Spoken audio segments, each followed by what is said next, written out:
va laisser place maintenant à une marque portée par l'authenticité et le produit. La maison Kalios peut me rejoindre sur scène. Bonjour monsieur, valorise le goût, l'origine et le savoir-faire méditerranéen. C'est très bien dit. J'ai pas mangé ce midi, donc ça me donne faim. Grégoire le Chanu de Beaupuy, c'est Oui, bien ça, vous en êtes le exactement. directeur général. Vous avez 2 minutes, là aussi, votre timer est là. C'est très impressionnant le chrono. C'est parti. Non, vous allez voir, c'est parti. Vous avez l'offre la plus fraîche de la gare. C'est le plus beau compliment qu'on ait pu me faire aujourd'hui à Maison Kalios à Gare de Lyon. À Gare de Lyon, on fait de la street food méditerranéenne et on fait 2 millions d'euros de chiffre d'affaires dans 25 mètres carrés avec un peu plus de 20% de BE. C'est beaucoup plus que ce qu'on attendait. C'est beaucoup plus que ce que la Gare de Lyon attendait également. Et pour comprendre le succès de Gare de Lyon, il faut que je vous explique d'abord ce que c'est Kalios. Certains d'entre vous nous connaissent. On est producteur d'huile d'olive dans le sud du Péloponnèse depuis une génération. Et mon job, c'est de livrer les grands chefs en produits grecs d'exception. Et Maison Kalios est née de cette envie de faire découvrir notre terroir. C'est de la street food méditerranéenne, donc généreuse, gourmande, colorée, healthy, avec ce que Kalios peut apporter d'unique. C'est-à-dire, des produits d'exception à des tarifs OK. C'est-à-dire que si vous faites une salade grecque avec des olives de Pallas et de la feta de chef étoilé, c'est très bon, mais il faut que ça sorte à moins de 10 balles. Sinon, ça ne peut pas fonctionner. La deuxième chose, c'est les chefs. On a un très gros réseau de chefs. Notre carte est ponctuée de signatures de chefs étoilés. Je veux avoir l'enseigne de street food la plus étoilée de France. La troisième chose, c'est une marque forte. Certains nous connaissent, encore une fois. On a une marque qui sent bon la Grèce, qui sent bon le voyage, qui a un élément de réassurance et qui parle de passion de produit. Et la dernière chose est très importante, c'est que derrière Maison Kalios, dans le groupe, on a 18 restaurants, sous d'autres marques, certes, mais ça veut dire que nos process, ils sont béton, nos ratios, ils sont rodés, et qu'on a une conviction, c'est qu'il faut que ça soit très très simple à opérer. Aujourd'hui, on est à la recherche de franchisés. On développe le concept en propre, en travel retail et en franchise. Et au-delà des franchisés, ce que je recherche, c'est des entrepreneurs qui ont la passion du produit, qui ont envie d'être fiers de leur enseigne et qui ont envie d'être pionniers dans cette très belle aventure. Bravo, Grégoire. Impeccable. Impeccable. Moi, je dois dire, franchement, on n'a pas vu ça depuis le début de l'événement. Bravo. Est-ce qu'on a déjà des questions? Parce que moi, j'ai plein de questions à poser à Grégoire, mais est-ce qu'on a des questions éventuellement dans le public? Oui, Madame Hello Taquet, c'est Alicia. Est-ce qu'on peut lui donner un micro? Et ensuite, on passe à vous, monsieur. Finalement, comme le sport, la nutrition aujourd'hui, c'est des sujets qui intéressent grandement le grand public. Ouais. Prendre soin de soi, bien manger.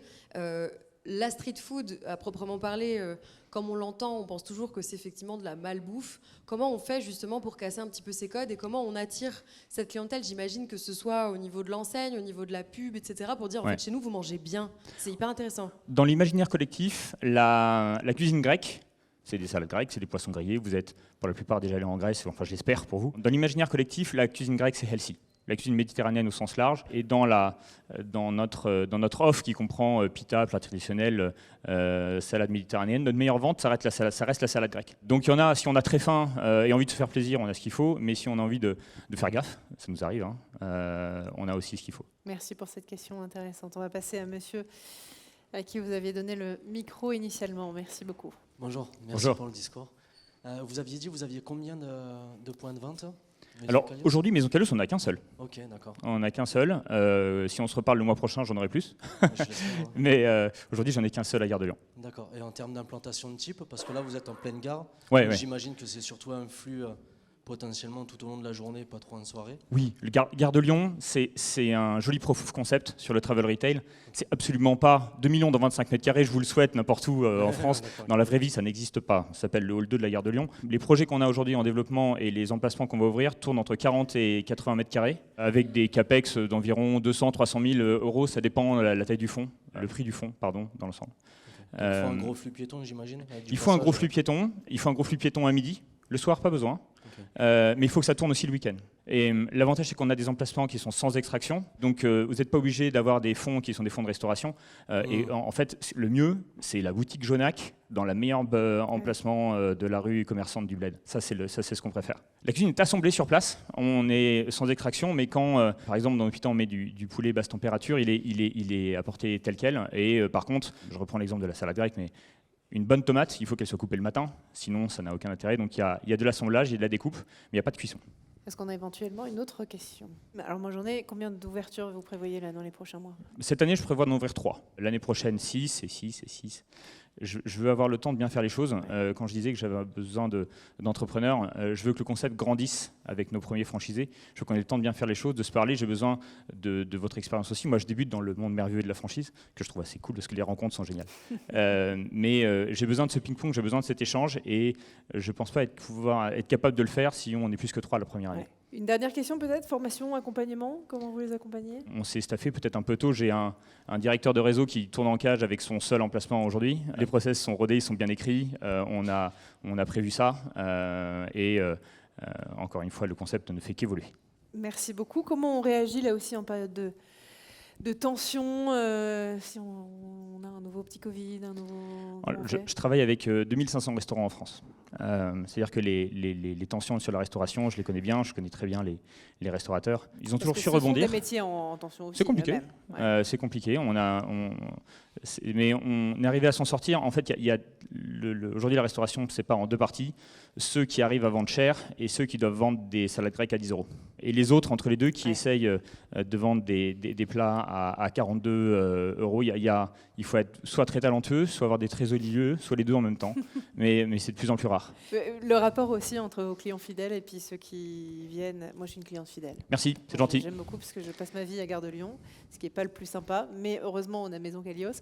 Est-ce que vous avez beaucoup de clients fidèles? Comment vous arrivez à jauger tout ça? En fait, on les reconnaît. Je pensais que Gare de Lyon, il n'y aurait que du passage. Des gens qu'on reverrait jamais, qui partaient en voyage. En fait, le trafic est régulier. Les gens reviennent. Donc déjà, c'est un bon signe. Et les gens reviennent aussi pour le café. C'est du café qui est sélectionné par notre ami et chef Juan Arbelaez, qu'on torréfie nous-mêmes en France, qui va sourcer en Amérique du Sud, qu'on torréfie en France. On nous dit aussi que j'ai le meilleur café de la gare. Donc ça fait aussi partie des raisons du succès, je pense. Je ne peux pas vous dire parce que je ne bois pas de café, mais certainement. On peut changer d'avis. On peut toujours changer d'avis, c'est bien le cas. Oui, monsieur, on a une... Et puis monsieur... Ah non, attendez, il y a le monsieur Ebida, il n'a pas posé sa question la dernière fois. C'était pas du tout le projet. Ah bah d'accord. Non, c'est pas du tout le projet. Alors, je suis vraiment fan du produit. Du coup, vous avez une réelle force, le fait que vous êtes aussi fournisseur de produits. Tout à fait. Du coup, au niveau des achats, c'est centralisé, c'est vous qui gérez tout. Oui, j'ai un entrepôt dans le 77 dans lequel j'ai 3 camions qui arrivent de Grèce toutes les semaines. Okay. Et je dispatche que vous ouvriez à Lyon, à Nice, à Biarritz. Mon métier, c'est de livrer des chefs qui sont extrêmement exigeants. Donc, ouais, sur les appros, je gère. Et du coup, il y avait une autre question. Tout ce qui est recettes et tout, ça, je pense que c'est maîtrisé. Oui. Mais vous avez une partie de chaud et vous avez la possibilité de mettre des air fryers, même quand c'est des locaux sans extraction, parce que c'est le cas d'autres marques. J'ai pas de recette avec d'air fryer. J'ai des feuilletés, mais on a des meubles chauds comme en Grèce. Quand vous allez prendre votre café en Grèce, vous avez des petits meubles avec des feuilletés. C'est une très bonne vente aussi à Gare de Lyon. Du coup, il y a des produits chauds. Ouais, il y a des produits chauds. Il faut forcément. Ok, bah nickel. Ouais, merci. Monsieur, vous vouliez poser une question? Oui. En fait, j'ai du mal à comprendre votre projet global. Vous êtes avant tout fournisseur, donc Oui. Comment vous allez construire une relation avec des franchisés qui soient gagnantes-gagnantes, parce qu'on sait, peut-être qu'on va en voir après, que des franchiseurs qui ont une structuration purement centrale d'achat n'ont pas toujours la même idée que les franchisés qui ont plutôt une envie d'avoir des chiffres d'affaires dans leur magasin et pas obligatoirement des marges brutes ou des marges nettes. Donc moi, j'ai du mal à bien saisir comment vous allez structurer ça pour qu'il y ait un vrai modèle économique viable pour des franchisés qui vont investir. Alors 50 d'apport, mais c'est vrai que ça peut être 300 ou 500 000 euros si on a un site numéro 1 dans une belle ville et sans avoir finalement fait la preuve de votre concept opérationnellement, je veux dire. Est-ce qu'on ne va pas un peu sucrer sur le dos des franchisés en leur vendant des produits comme toutes les centrales d'achat?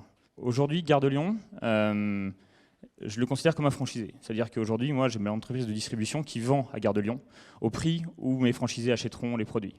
Donc le modèle aujourd'hui de Gare de Lyon, il est verrouillé comme si c'était un franchisé. Et cette question, elle nous trotte dans la tête beaucoup parce qu'on veut lutter contre ça. Aujourd'hui, je n'ai aucun intérêt à vous vendre des produits plus chers que n'importe quel restaurant en France. Parce que vous allez vite le savoir en plus, donc je vais passer pendant un tourloupeur. Aujourd'hui, mes franchisés, mes futurs franchisés, achètent les produits Kalios moins chers que n'importe quel restaurant en France. Le modèle doit être gagnant-gagnant. Je ne peux pas me nourrir exclusivement sur le côté central d'achat. Ça ne peut pas fonctionner sur le long terme. Parce que ça se sait. Tout se sait. Et ben voilà pour cette réponse. Merci beaucoup Grégoire. On peut vous applaudir à nouveau. Bravo pour ce que vous faites.